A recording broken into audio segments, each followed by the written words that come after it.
ప్రభుత్వ ఉద్యోగులకు కూటమి ప్రభుత్వం అండగా ఉందని కర్నూలు ఉద్యోగ సంఘాల నాయకులు అన్నారు. గత ప్రభుత్వంలో ఉద్యోగులకు సంబంధించి 30,000 కోట్ల రూపాయలు బకాయిలు ఉండగా వాటిని ముఖ్యమంత్రి ఒక్కొక్కటిగా విడుదల చేయడాన్ని స్వాగతించారు. ముఖ్యమంత్రి చంద్రబాబుకి ధన్యవాదాలు తెలిపారు. 2018 సంవత్సరం నుంచి ఉన్న బకాయిలు నిన్నటి రోజున ముఖ్యమంత్రి విడుదల చేసి ఉద్యోగులకు నిజమైన సంక్రాంతి వెలుగులు నింపారని ఏపీ ఎన్జీఓ నాయకులు హర్షం వ్యక్తం చేశారు.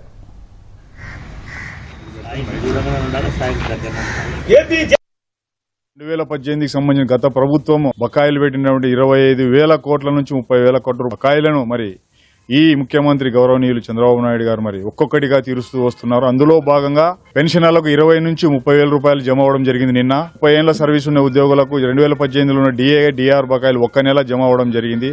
అలాగే సిపిఎస్ ఉద్యోగులకు భారీగా 25,000 నుంచి 50,000 వరకు సిపిఎస్ బకాయిలు కూడా చెల్లించి నిన్న జమ. అలాగే పోలీసులకు సరెండర్ లీవ్ 50,000 నుంచి 1,00,000 రూపాయల వరకు పోలీసులకు కూడా జమ అవడం జరిగింది. ముఖ్యంగా పెన్షనర్లకు భారీగా డబ్బులు నిన్న అకౌంట్లో జమ అవడం జరిగింది.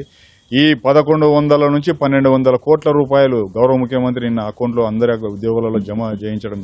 ఇందులో భాగంగా గౌరవ ముఖ్యమంత్రి నారా చంద్రబాబు నాయుడు కూడా థ్యాంక్స్ చెప్తున్నాము. అలాగే మా రాష్ట్ర ఇందులో ఘనత సాధించిన మా రాష్ట్ర అధ్యక్షులు గౌరవనీయులు కామ్రేడ్ పెద్ద ఆయన విద్యాసాగర్ గారికి ప్రత్యేకంగా కర్నూలు జిల్లా ప్రధాన కార్యదర్శి ఎంసీ కాసిన నేను ప్రత్యేకంగా ధన్యవాదాలు తెలియజేసుకుంటాం. గత ప్రభుత్వం విడిచిపెట్టినటువంటి 30,000 కోట్ల ప్రభుత్వ ఉద్యోగుల బకాయిలలో 12,000 కోట్లను చెల్లించడం జరిగింది. నిన్న ఒక్కరోజే 1,100 కోట్లు డిఆర్ఎస్ రూపేణా సిపిఎస్ ఉద్యోగస్తులకి, రిటైర్డ్ పెన్షనర్లకి, తర్వాత ఉద్యోగస్తులకు కూడా డిఆర్ఎస్ చెల్లించడం జరిగింది. ఈ సందర్భంగా మేము ముఖ్యమంత్రి గారికి, కూటమి ప్రభుత్వానికి ధన్యవాదాలు తెలియజేసుకుంటున్నాము.